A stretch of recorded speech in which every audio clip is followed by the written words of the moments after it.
Okay, today's stuff we're going to be learning is Bava Batra Daf Kuf Nun Zayin. We're going to get started with the Mishnah we saw yesterday and we're going to see there's two opposite approaches, which are sort of opposite, sort of not, and we'll explain. They're opposite in one way, not exactly opposite in another way. So I'll go back and review the Mishnah. Rabbi Eliezer Omer, B'Shabbat v'rav kaimim mipnei she'ein yachol lichtov, aval lo b'chol. Remember, we're talking about this concept. We started, maybe I should even backtrack a little bit more, which is, until now, we've been saying, as soon as the Shchimera says, I want to give this gift to this person, this to that, divides up all their possessions, it's as if they already did it. Came Rabbi Elazar yesterday and said, what are you talking about? This doesn't work at all. You have to do a kinyan. He doesn't believe in the whole dami. He thinks, no, you have to do a kinyan if you want it to be effective. Comes this middle position of Rabbi Eliezer and says, actually, on Shabbat, because there's no choice. And we don't want, again, this person to be all upset on their deathbed. If they're not on Shabbat, they could just do a kinyan. It's not the biggest deal. But on Shabbat, since you can't do a kinyan, you can't write it down. So we allow you to just say it. But not bechol. But on chol, there's no need for this takana. Okay, and this is again the issue is when we need a solution, we find a solution. When there's no need for a solution, why bother finding a solution? Do it the basic way, which is, do it properly, write it down, do a kinyan. Rabbi Yoshua b'Shabbat amru kavachomer b'chol. Comes Rabbi Yoshua and says, wait a minute, on Shabbat it works, so then of course it should work on a chol. All the more so. We usually have the power to do, if we have the power to do it, the rabbis can allow it to be done not in that way. In other words, by being able to write it, then that means that we'll allow it even if not.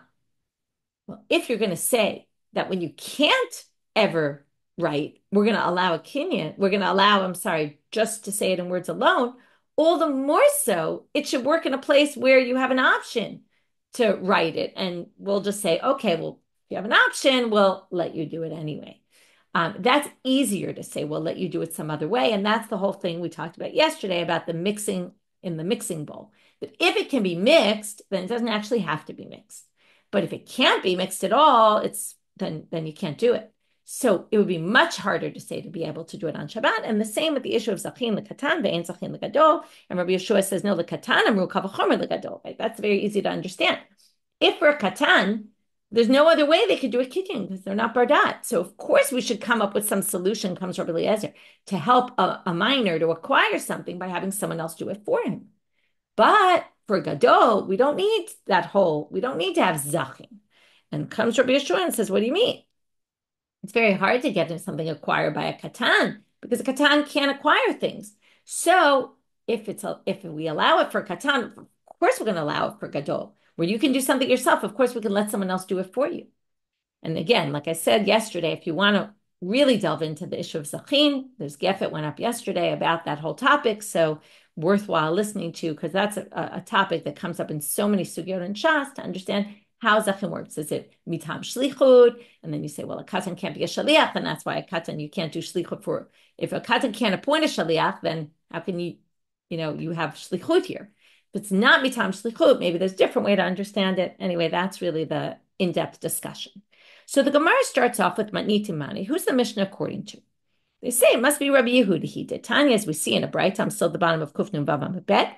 Rabbi Meir Omer. Okay, according to Rabbi Meir, we're going to have a totally different understanding of this Mishnah.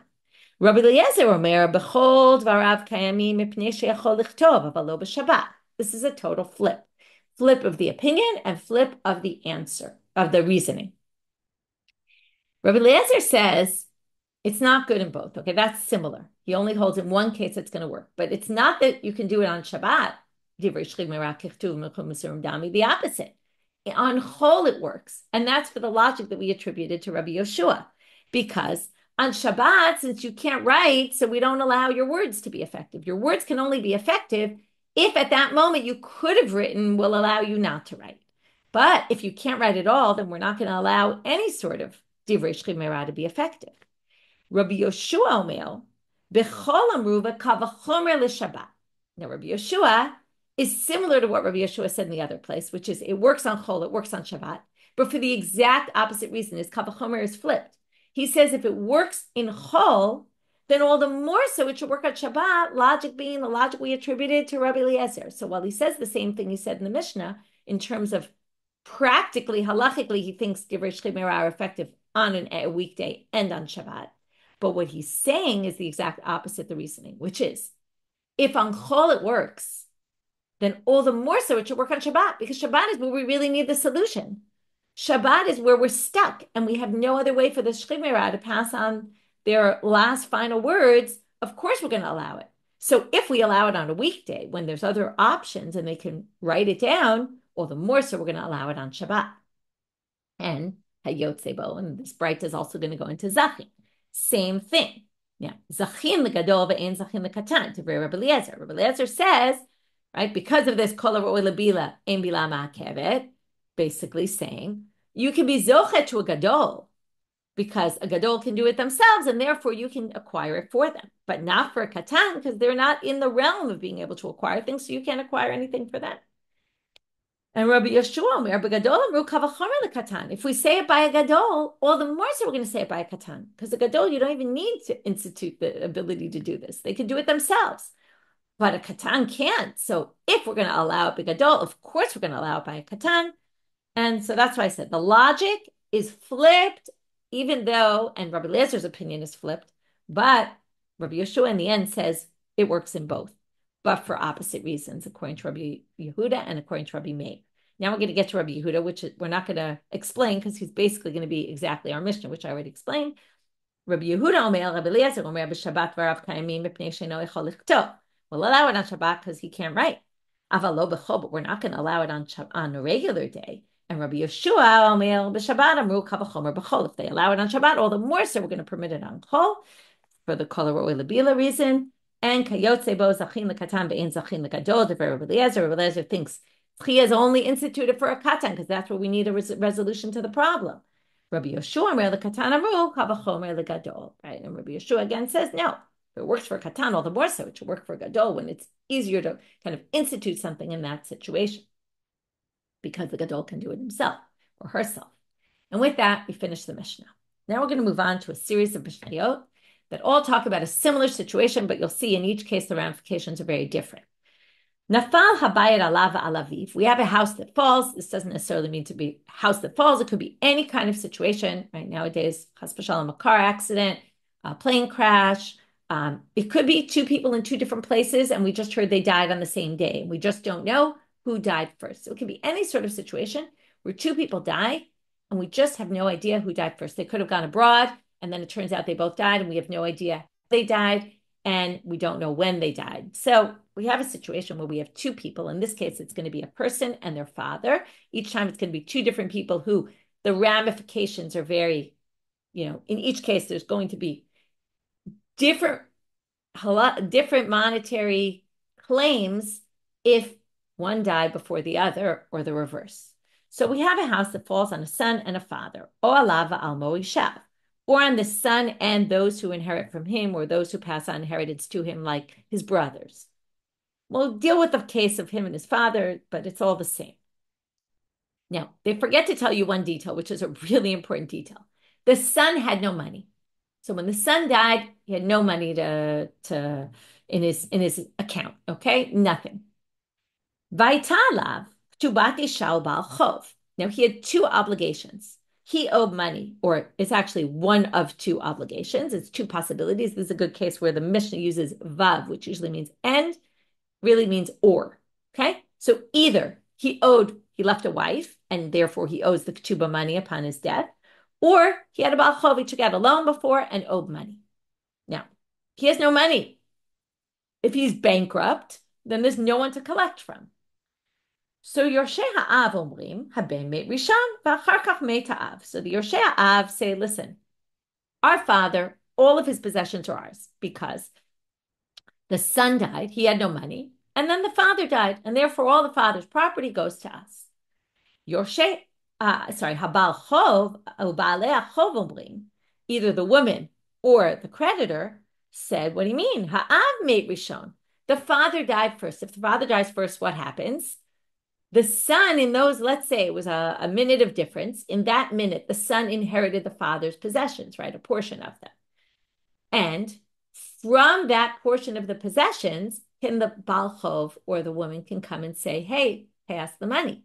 So they're now going to the Yorshei Ha'av and saying, you inherited this money, but some of it is linked to our loan because some of it was passed to the son before and before he died. And therefore we have a claim on it. So we have this big deliberation. It's like a sugya from Bava Metzia.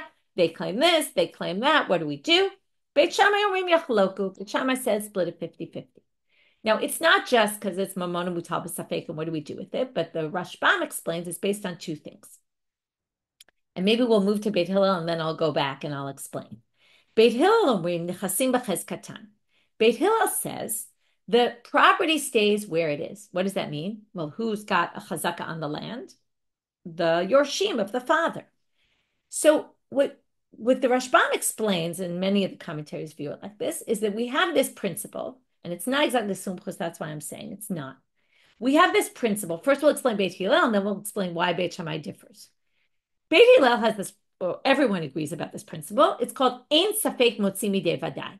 If there's someone who has a doubt, we're not sure if they get this or not, and someone who has a clear claim, the one who has the clear claim, right? You can't let a doubt remove something from someone who has a definitive claim. The Yorshim of the father inherited the father, that's for sure. So they have a definitive claim to the money. And the Yorshim, the creditors, can't come with a claim. Maybe the son died first, right? Nobody knows. I'm sorry, maybe the son died second. That's a maybe. So they can't take it away. Comes Beit Shammai. So why does Beit Shammai say yachloku? That really gives us very strong claim to the heirs of the father. Comes Beit Shammai and says, but there's another issue. And this is what the Rashbam adds. The Beit Shammai hold that shtar ha'omed ligavot ki gavui dami. Since they have a document in hand, either the ketuba of the woman or the document that they're owed money, the document of the loan, that's as if it was collected. That gives them a chazaka on it as well. Now, the Rashbam claims is Beit Hillel doesn't hold by that. Beit Hillel doesn't think, so I didn't say the end, which is a shtar homed legavot. If you have a document in hand, it's as if it was already collected. If it's as if it's already collected, then they're just as muhzak in their half, and then the others are. So therefore, 50-50. Beit Hillel doesn't hold that just because you have a shtar doesn't mean it's as if it was collected, so you don't have any claim on the land, and therefore we only have ein safek motzi midei vadai, and therefore it stays in the hands of the heirs. So now what we're going to do is we're going to leave our sugya. We're going to go to some question that Shmuel has, and that's going to take us till the end of the daf, and to the end of the Mishnah, actually. And he's going to ask some other question. We're going to bring 4 attempts to answer the question. None of them will be successful. Then we're going to go into, well, if you would answer the question like this, it would lead to another question. Okay, so even though we don't have an answer, we're going to do an intim salomar. If you were to answer this, that would lead to another question, and then they answer that question, although there's different versions of the answer. And then we're going to have one difficulty with the answer, and then we're going to resolve that, and that's the end of today's daf. Why are we getting off topic? Because after Shmuel asked this question, we're going to try 4 sources to try to get to an answer. All of them are going to be rejected, 3 for the same reason, 1 for a different reason. And the second source we're going to quote is our Mishnah, and that's why it's here. So Tnan Hatam, and now we're going to get into all the issues of Nechasim Mishuabadim. If you remember, what does that mean? Lien property. Ruth takes out a loan from Naomi, and then Ruth sells property that was in her possession. And then Naomi comes to get her loan back. Ruth has nothing left. Naomi can go get it from whoever Ruth sold it to, right? We'll go that Ruth sold it to David. Naomi can collect it from David. That's your classic case of Nechasim Mishuabadim. So now we have a Mishnah that says, and this is a very basic Mishnah, it differentiates between milva b'shtar and milva ba'al peh, which means an oral loan or one written in a document. Hamelvet chaveiro b'shtar. If Ruth borrowed money from Naomi with a document, Naomi can go collect that from David, who Ruth sold land to, after. If Ruth sold land to David before the loan, of course that wouldn't work. Why? Because what's the issue? When David goes to buy the land from Ruth, David checks out, does Ruth have any loans outstanding? Because he knows that the property could be liened. So he goes and checks out. If David bought the property before Ruth even had the loan, he never would know about it. That's unfair. So it's only from the moment Ruth takes out the loan that any land she owns at that time becomes meshuabad to Naomi's loan, which means it's liened, which means that if Ruth sells that down the road, Naomi can go collect it. And then it's just between Ruth and David. David will come and say to Ruth, what happened? You sold me land, give me my money back. Okay? Now, so okay, so Naomi she has the ability not only to collect the loan directly from Ruth, but if Ruth doesn't have any money to pay, she can go to David. But al yedei edim, if it was just an oral loan in front of witnesses, then it can only be collected from property that's in Ruth's possession right now. Because why? Because when David goes and buys land from Ruth, he has no way of knowing she had this loan. What, he's going to ask every person on the street, were you witness to a loan? Do you know? If there's a document, there's proof, and it can be found, and usually they say it has a code, word gets around. That's a basic law. Here comes Shmuel and asks the following question. By Shmuel, and you wonder why this didn't come up earlier, because this is a pretty basic question, very practical. And it's strange that we don't end up with an answer. To ikne vekana mahu. What if Ruth promised in the star, not only is my land that I own now, Meshuabad, but even land that I will acquire down the road. And then she sells that land to David. Is that Meshuabad? Okay, so what happens? Ruth takes out a loan from Naomi. Later, she acquires land. Now, what did we say? The land that's in Ruth's possession at the time of the loan, not before, right? Not land Ruth sold before, but yes, land Ruth has now is Meshuabad. What about land that Ruth acquires down the road? Would that be? Now, you might say, we always assumed any land that comes to her will be acquired, okay? And kind of, I think what we thought until now was it's obvious that any kind of land of Ruth, when Naomi goes to collect the loan, any land that Ruth had, right, and was then she sold to someone else, even if she bought it later and then sold it, would be acquired. But now they're asking maybe not, because what would be the question? Well, aliba de Rabbi Meir de Amar damakne davar shelo ba'al olam lo tibayla. Obviously, according to Rabbi Meir, who we've seen many, many times, that Ruth is allowed to, anyone can create a situation where you can acquire or pass on rights to something that's not even in existence yet. And usually not in existence, we mean, well, the land is in this world, but it's not in Ruth's possession. She has the power to have that lien to Naomi, right? Future land that she will acquire will also be liened to this loan. So meaning if Ruth sold it to somebody else, Naomi could take it. That vadai kind of, according to Rabbi Meir, of course it will work, because that's davar shelo ba'al olam, and Rabbi Meir's fine with that. The question is, though, if you hold ein adam makneh davar shelo ba'al olam, okay, da'amri ein adam makneh davar shelo ba'al olam, if you say one can't pass on anything, right, that is not, she can't pass on rights to Naomi right now in this star and say anything I'll buy in the future and sell will be yours, because that, right, that's the question. Can she do that or not? Will that be liened or will it not be liened? So we're going to start our 4 attempts to get to an answer. Amar of Yosef, Tashma, let's learn from here. Okay, you have to get the background. The Rashbam brings us the background because we're like entering in the middle. Here's a bit of a complicated case. We learned it in ketuba. Somebody pulls out, I'm in the Rashbam, Amar of Yosef, Tashma, and I'm skip the first 5 words because it's just quoting what chapter it's in ketuba. המוציא שטר חוב על חברו, והלה הוציא שטר, שכתוב בו שמכר לו את השדה, מל וללא ואחר שנכתב השטר חוב, שהוא מוציא עליו. It's a little bit hard to understand, but I'll give you the basics. Ruth borrows money from Naomi. Naomi comes to collect the loan, and Ruth says, wait a minute, but here, look, after the loan was in November, and in December, I have a document saying that you sold me land. Okay, so what? And I paid for it. Okay. Now, Admon Omeo. So Admon says, I'm looking back in the Rashbam, Yachol haloveh lit'on. Ruth can claim to Naomi, Ilu hayav hayiti lacha. If I really owed you the shtar, and others, Ruth is claiming this loan never happened, or this loan I don't owe you. I must have paid you back, or something like that, because if the loan was still outstanding in December, when you came and sold me land, why'd you sell me land? Why do people sell land? Because they need money. Well, if we had this loan outstanding, then you should have just collected the loan if you needed the money. Why would you have sold me land? You have no reason to sell me land if not that you needed the cash. So the reason now that I have this document, as Ruth is trying to get out of her loan by saying, look, you sold me land, that's proof that if you really need the money, you would have just taken back the money from the loan. There must have not been a loan. Okay? But that's what it says. Right? If you really need the money, you wouldn't have sold me land. You would have just collected your money.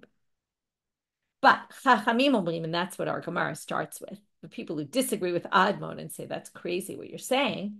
And here I'll explain why Naomi sold land to Ruth, even though there was still a loan outstanding. Because she was smart, Naomi, that she did this, even with the loan. That she sold her the land,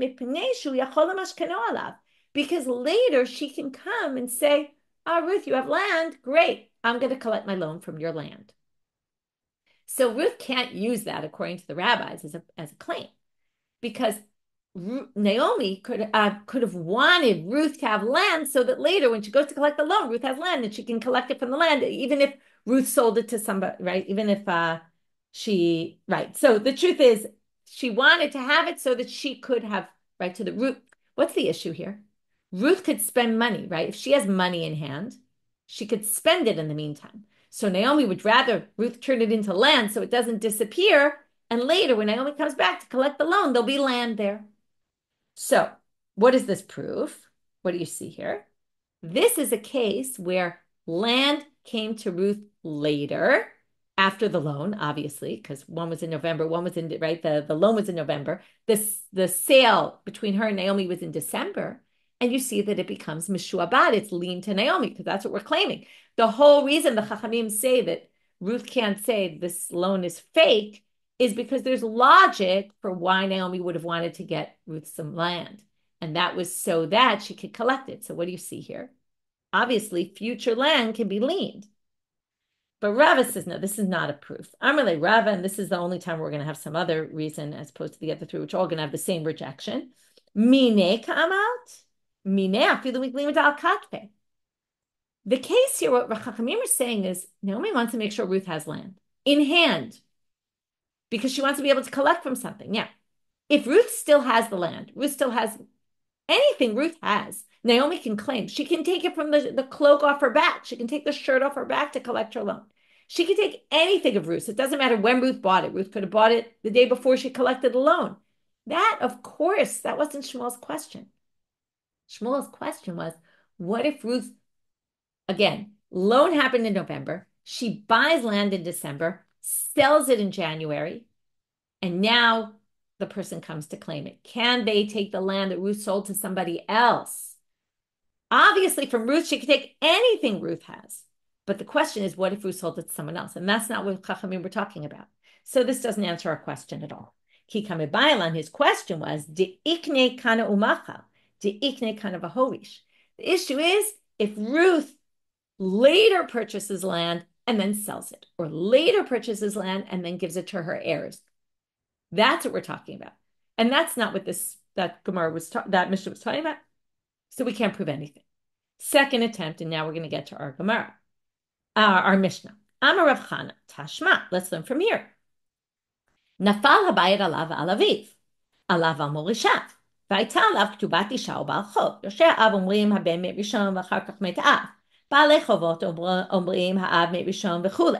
Okay, our Mishnah, two people die, and what happens, and the one we're going to focus on, is if the father died first, right? The Baal Chov claims the father died first, passed on inheritance to the son. Now the son died. It goes inheritance to the son's heirs, and we want to claim our loan back from the son's heirs. Now that's a classic case of de'ikni v'horish, right? In other words, here we had de'ikni v'kana v'horish. We had the son had no money, right? The loan was already beforehand. Now the father dies, passes it on to the son. The son acquires land after the loan was done, passes it on inheritance to his heirs. And now comes the Baal Chov to claim it. And the Baal Chov has a claim according to the Mishnah, right? And as we had a debate whether we'll accept it or not, because maybe someone has a better claim. But clearly they have a right to claim this land. If that were the case, right? If for sure the father died and then the son, they would have clear rights to that land. So Isak datach de ikni kanu macher de ikni kanu bahorish. If you said de ikni, right, anything they acquire in the future will be lien to the loan, and they then bought land and then passed it on inheritance. Lo mishtabed. If you say it's not mishuabad to the loan, hinami da'avmi bereisha, even if the father definitely died first, deiknihu. That's a classic case of property that came into their possession later, and that wouldn't work. So it must be that it does work and that it is liened. Amar lahu Rav Nachman. First, they're going to try to reject this for some reason, but they're going to reject that, and then they're going to reject it for the same reason that they're going to reject all the next three. Rav Nachman says, the Iri Chavrin Tirgamaz Iri, my friend explained, this is not because the land is liened. The land is not liened, okay, or you could say the land is not liened. There's a different reason why the Baal Chov has a claim here. And what's that reason? Mitzvah al yetomim lifra chovat avihen. There's a mitzvah for orphans. It's a separate reason, totally different, having nothing to do with lien property. Really, you could say, we don't know, but you could say the property is not liened. However, in any case, the heirs of the son have to pay back the loan because there's a mitzvah for children to pay back the loan of their father. So for what reason? To show respect for the father. They don't want people bad-mouthing this father that the father never paid back his loans. So there's a mitzvah for orphans to pay back the loans of their father. And that's why the Baal Chov has a claim. Now, there's a bunch of things to be said about this. Number one, that would only be if his heirs were his sons. What if he didn't have sons? If he didn't have sons, it wouldn't be relevant. This is a part of kibud ava'im, respect for your parents.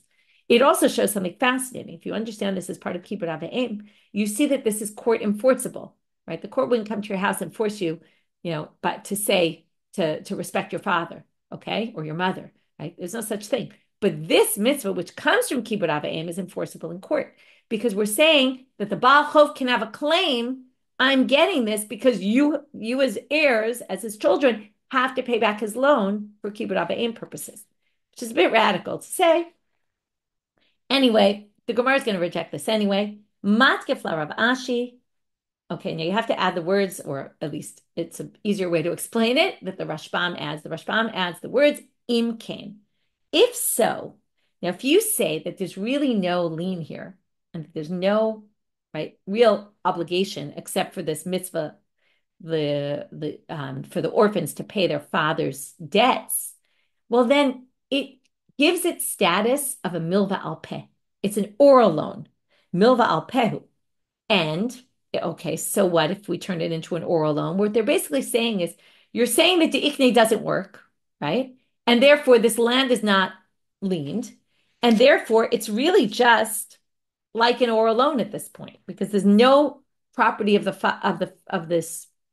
son in the Mishnah, which is really the father of these orphans.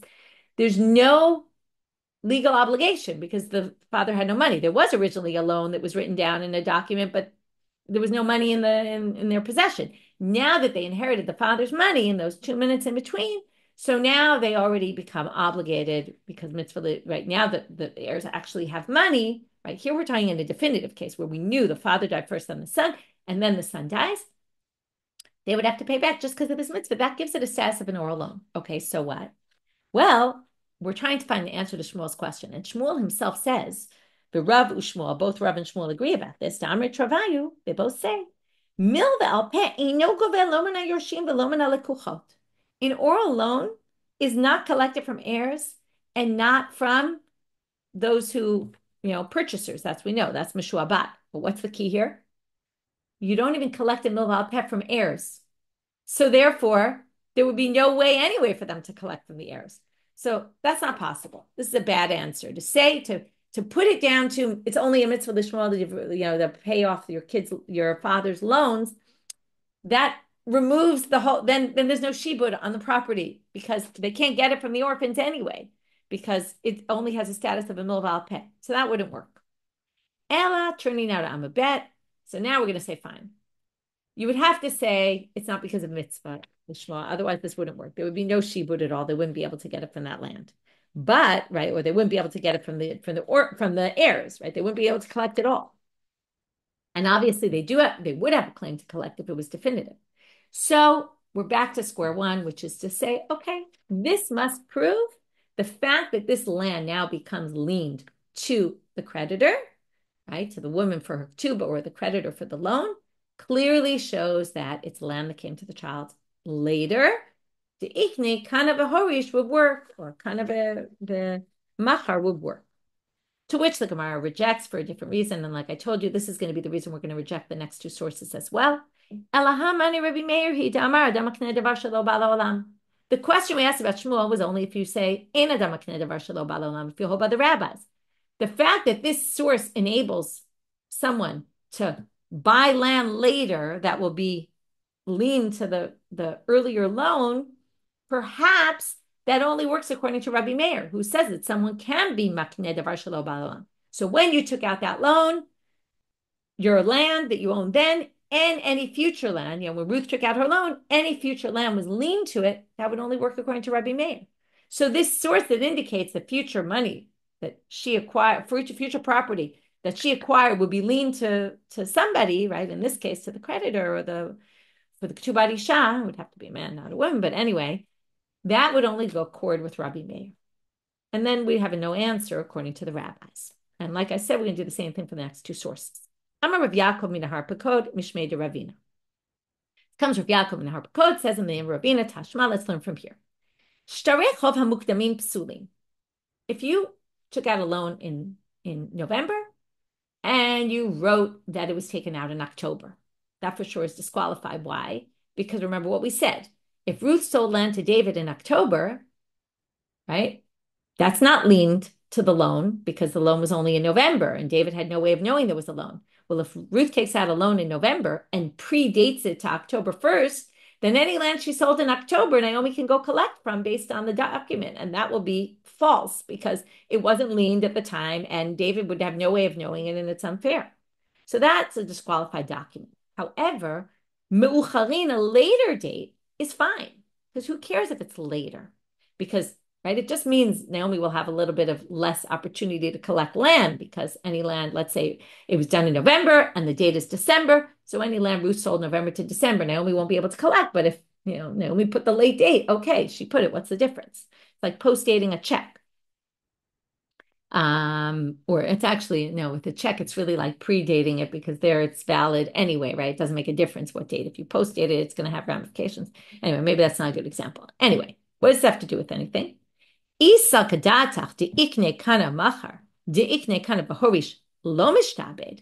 if you say that anything that comes in the future is not going to be mishuabad, then you're going to have a major problem with the later date. Because what about all the land that Ruth bought in November? Right, any land she bought in November is in the category of deikni kana v'macha, right, or deikni kana v'horish. Anything she bought in November that she acquired after the date of the loan, if the date of the loan was November 1st, and she writes December 1st.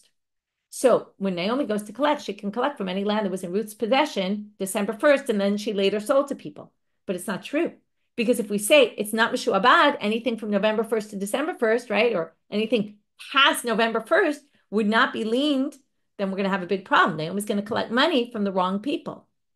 So, mucharin, amayk shirin, right? Why would they be good? De'iknihu, that's a case of de'ikni.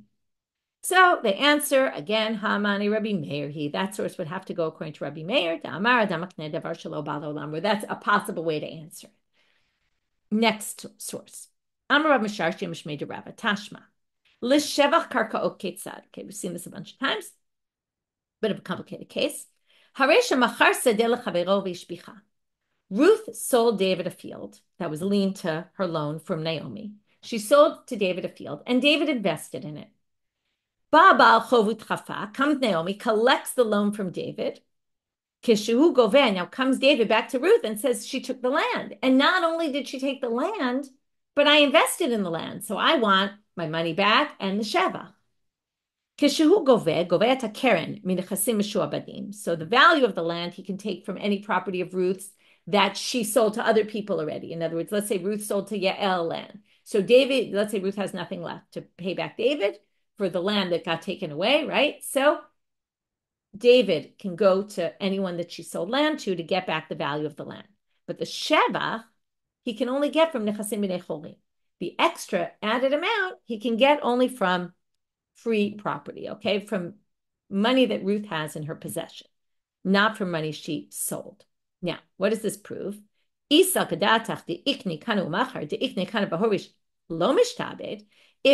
anything in the future is not mishuabad, bal chov amai goveh shvacha.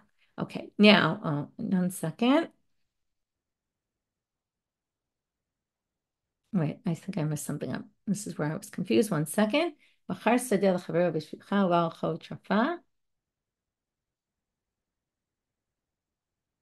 Okay, 1 second. I explained something wrong. Give me 1 minute.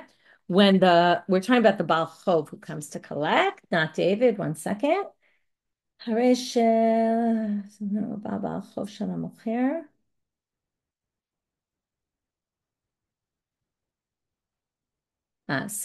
Shugoveh. No, it is. It's not for you.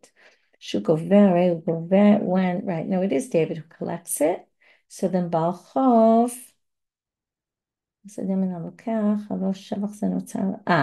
No, okay, that's the question. Okay, I explained the case right. David collects from Ruth, right, the money for the loan and the money for, the money for the land and the money that he lost on the Sheva. But the question is, why was Naomi able to take the Sheva from David in the first place? That's a big problem. What happened? When Naomi came to collect the loan from Ruth, she takes it from what? Nechasim mishuabadim. Things that were mishuabad to the loan from when? Well, according to Shmuel's question, perhaps it's only from the moment that the loan was taken. Now, if David invested in the land late, right? David obviously bought the land later and then invested in it later. How can Naomi take the Sheva? Okay. How can she take the extra? That extra shouldn't be mishuabad to her loan at all. But the source talks about David getting the money back for his loss of the shevach and his loss of the land. But the whole question is, how did Naomi take the shevach in the first place? That wasn't mishuabad at all to the loan because it came later. So there you have a proof again that obviously even future land, right? Something that came in the future, which here is the shevach, could be mishuabat. To which again the Gemara says, no, Hamani Rabbi Meir, no, that's all Rabbi Meir. And that's why the shevach ends up being taken by Naomi, because even though it came later, well, that's okay, because Ruth committed any mishuabad land I have that I own now or that I will own in the future, which includes shevach and investment of the land that comes later. Now, those were our 4 attempts to answer the question. We were not successful at all. So now comes the intim tzalomer. Intim tzalomer means if you're going to answer the question this way or if you're going to answer the question that way. So if you're going to answer, since we don't know, we're giving, it's like a flow chart. Intim tzalomer de'ikne kanu machar de'ikne kanu bahorish lo mishtabed. If you're going to say whatever, right, you committed to give land in the future that will be leaned, but it doesn't work. If that doesn't work, halo mishtabed. Well, then it obviously doesn't work, and then we move on. Okay, this doesn't mean anything yet. This is just trying to set up option B. But intim tzalomer mishtabed, then we're going to have a further question, a follow-up question. If you say it is mishuabad, then what if lava v'lava v'chazar v'kana mahu? What if Ruth borrowed money from Naomi, then Ruth borrowed money from David, and then Ruth bought land? Okay, now the question is, on the one hand, Naomi was her first creditor. On the other hand, the land was only purchased after she took out a loan from both of them. So does one of them have more rights to the land than the other, to taking from this property? So again, it would be that Ruth bought land, Ruth took a loan from Naomi, then she took a loan from David, and then she then she bought a piece of land, and then she sold it to someone else. Which one of them has more of an ability to take that land away from the other person? Lekama mishtabed or lebatra mishtabed, to the first one or to the second one? So now it's more likely to say the first, because usually the person who has the first loan has first dibs, okay? But the issue is that since the land was only purchased later, and it's obviously if Ruth had land at the time of the loan of Naomi, it was immediately lien to Naomi. So when she took out a loan from David, Naomi already had a lien on it. In this case, nobody had a lien on the land at all. The lien came at the same time for both of them. So it's not really Batra. Nobody really thinks David has more of a right, but David might have equal rights to this land. So Amar Rav Nachman Hamilti, Ba'alam, this question was asked, Ushalchu mitam, they sent from Israel, Rishon Kana. Rav Huna Amar Yachloku. So we have one opinion that says Naomi has first dibs because she was the first creditor. And Rav Huna says, no, they each have equal and we split it 50-50. V'chein Tani Rabba bar Avua Yachloku. Okay, and also Rabba bar Avua said we split it 50-50. And here comes an interesting line. Amar Ravina, Mahadura Kama de Rav Ashi Amar Lam Rishon Kana. Madura de Batra de Rav Ashi Amar Lan Yachloku. The first version of Rav Ashi, now Rav Ashi was the one who edited the Mishnah, the Gemara, and often gives psikat halacha at the end. So what they're, not often, usually not, but once in a while. So they're saying the first version of Rav Ashi had the psika being Rishon Kana, the first person, but his second version has Yachloku. They split it 50-50. What's his first version? The second version. So based on Rav Hai Gaon and a source there, the Rashbam quotes him saying, and Rabbeinu Hananel, who say that he learned for 60 years, says he lived for 60 years, but it seems to be learned for 60 years. So he obviously didn't learn when he was born. So 30 years he learned all of Shas, then the next 30 he learned again, and after the first 30 was the first version of the Gemara, after the second 30 was the second version of the Gemara. So the first type of idea of daf yomi, but not exactly daf per yom, but 30-year cycle. Okay, it's an interesting thing to understand in and of itself, and whether that's the only way to interpret it. Anyway, we'll move on though. Now, so we basically have the hilchata them yachloku. Okay, the answer is we split it 50-50. So now the Gemara brings a difficulty from the Shevach Karko case. Let's see if I get this right now, because I was a little confused by it before class, but maybe now I figured out one point in the story, maybe I'll get it right. So, l'sheva karko ketzad. Haresha machar sadeh lechavero v'ishpicha, u'ba ba'al chov u'trafak, shu goveh tekar min nechasim v'shobadim v'tashevach min nechasim b'nei cholim. Now they say the following. So now what happens? Naomi was owed money by Ruth. Ruth sold land to David. David invested in it. Problem is the investment, because what's the investment? That's land that came later. Naomi can seize that property. Now, why can she seize that property? Isn't that a case of, now, we now have two people, when she seizes the property, David has a demand from Ruth, because Naomi's going to seize the property and he's going to be owed money from Ruth. And also Naomi is owed money from Ruth. So it's like a lava v'lava. In other words, first she took out a loan from Naomi and committed any land she had. Then she sold to David and committed anything of hers to David as well. So now they say that Hishu Goveh, right? And so that's the question, 1 second. I'm just looking in the Rashbam. The Malveh and the Lokech were both basically demanding money from the Loveh back. And nimtza shevach kanoi laloveh acharei she'abut shnehem. Right, the shevach becomes kanoi to the loveh. Right, the shevach is basically after the shibud of both, because both of them basically are telling Ruth, you're going to owe us money. And then, right, the lamalveh bechovo lokech bekesef miknato, and therefore the shevach should be split by both of them. Right. The issue is second. Yeah, I'm not sure I understand the details fully well, so I'm going to give a bit of a qualification before I say this. But what seems like we're saying here is that when the Baal Chov takes this land back, okay, the Baal Chov basically Naomi seizes this shevach land. But the shevach was the shevach really should be split between her and David. They both have claims to it, and it was land that came after Ruth committed to both of them that she owes them something. So it really should be split 50-50. So ita chatzi shevach mibayele, because that's land that's like lava, right? Committed to both. It wasn't both alone, but it was the same idea. Committed to both achrayut, I'm taking full responsibility. And then the shevach came later. So The Gemara answers, "My goveh nami dekatane chatzi shevach." When it says goveh, what it really means is they only get half the shevach. The shevach ends up being split between the two people, on the Baal Chov and the David who bought the land. Okay, I don't fully understand that. Maybe I'll figure it out after the weekend, and I'll come back and I'll try to clarify it. Be'ezrat Hashem on Sunday. Okay, with that we finished. So let's do a quick review.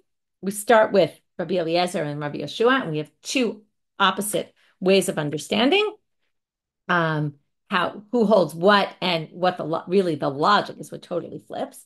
And Rabbi Eliezer opinion also flips. Rabbi Yeshua, remember, says the same thing in the end, but what he says, how he says it, is different. Then we get to this case in the Nefal Abayit Alav Alaviv. We have this debate between who gets, right? Can the creditors demand the money or not, based on who died first? We don't know, so it's a safek. What do we do? Machloka Beit Shamai Beit Hillel. Then we had Shmuel's big question about, can future land that somebody acquires after a loan be subjugated to the loan liened property as well? And we brought 4 attempts to answer the question. We're unsuccessful. Most of them we rejected because we said perhaps that all holds by Rabbi Meir, who we're not even asking the question according to him, because he thinks, anyway, you can always pass on something that's not in existence yet. Since he didn't own it at the time, or she didn't own it at the time, it wouldn't be liened, right? It would be liened according to Rabbi Meir anyway. That wouldn't be a factor. The only question was really according to the rabbis. One of the sources we brought was our Mishnah, where clearly something that comes into the possession of the child would be liened, right? Would be liened even though it came in later. But perhaps that's only Rabbi Meir. The first one we resolved some other way. And then we did an imtim salomar. Well, if you were to say it is mishua about, what about in a case where loan, and then the land was purchased and then it was sold to someone else? And then we tried to, right, we said either yachloku or the first one. And then we said yachloku is the answer. And then we brought this difficulty, which I had a little difficulty explaining, and try to come back to it on Sunday, Be'ezrat Hashem. Wishing everyone a Shabbat Shalom and B'sorot Tovot, maybe a quiet weekend.